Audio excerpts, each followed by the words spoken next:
Партиските преговарачи конечно постигнаа договор. По речиси двочасовни разговори Тодоров, Шекеренска, Груби и Алиу го напуштија клубот на пратениците со насмевки на лицата. Ги предводеше американскиот амбасадор Джес Бейли. Имаме добри вести, рече Бейли. Партиите се согласија да продолжи имплементацијата на Пржинскиот договор.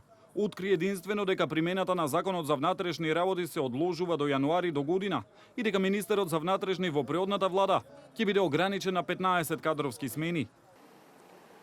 The agreement which the four parties reached today includes cleaning of the voters list, steps to ensure more balanced reporting, arrangements for a government 100 days before the elections, particularly in the Ministry of Interior. The leaders of the parties will meet by August 31st of this year to assess the implementation of this agreement and make a final decision and commitment on the election date. The four parties also recommitted themselves to implementing the urgent reform priorities of the European Union. Неколку минути подоцна договорот го објави Европската комисија на својата веб страница. Во 4 дела беше наведено договореното. 170.000 гласачи од диаспората ќе бидат ставени на посебен извод од избирачкиот список. 39.500 спорни гласачи од теренските и административните проверки ќе имаат рок од 25 дена да одговорат на јавниот повик на Државната изборна комисија, да го верифицираат гласачкото право, во спротивно нема да бидат вклучени во избирачкиот список. Во однос на медиумите, наведено е дека адхок тело составено од 5 члена, 4 на предлог на партиите еден заеднички избран, 100 дена пред изборите ќе ги мониторира медиумите.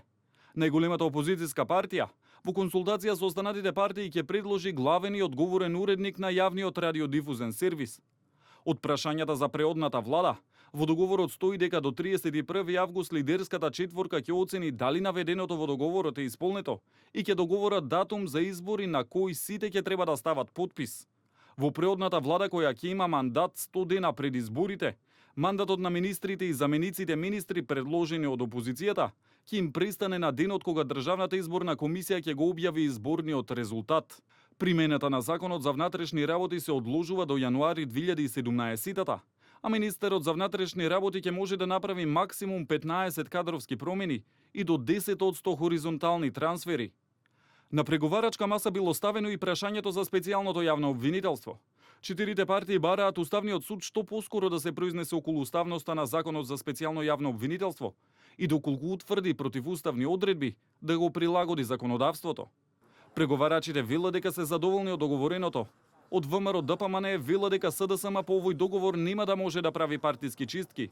СДСМ гледа пат за избори откако сите услови ќе бидат исполнети. Дуј чека лидерска средба на која ќе се потврди 11 декември како официјален датум за избори. Задоволен сум заради тоа што со овој договор се отвара можност да се организираат фер, демократски, слободни, кредибилни избори на кои што ќе учествуваат сите и на кои што народот ќе одлучи кому ќе ја даде довербата. Очекувам дека на овие избори народот ќе може да одлучи и да ги поддржи проектите и да ги поддржи делата, да поддржи градби, реформи, наместо деструкција, уништување и криза. На почетокот на целиот овој процес ветивме дека овој пат во Македонија прво ќе инсистираме да има обезбедени услови за фери демократски избори, а дури потоа ќе обезбедиме договор за датумот на изборите. Тоа овој договор го обезбедува. Дополнително ветивме дека сите еднострани потези кои што ги повлече владата на ВМРО, ДПМН и ДУИ, ќе мора да ги повлечат. Проценката ќе се направи до крајот на август од страна на 4 лидери на најголемите парламентарни политички партии, при што ако се исполнети тие услови ќе договорат датум за избори. Како што најавив и вчера, единствен можен датум за избори годинава е 11 декември според тоа што е пропишано во договорот.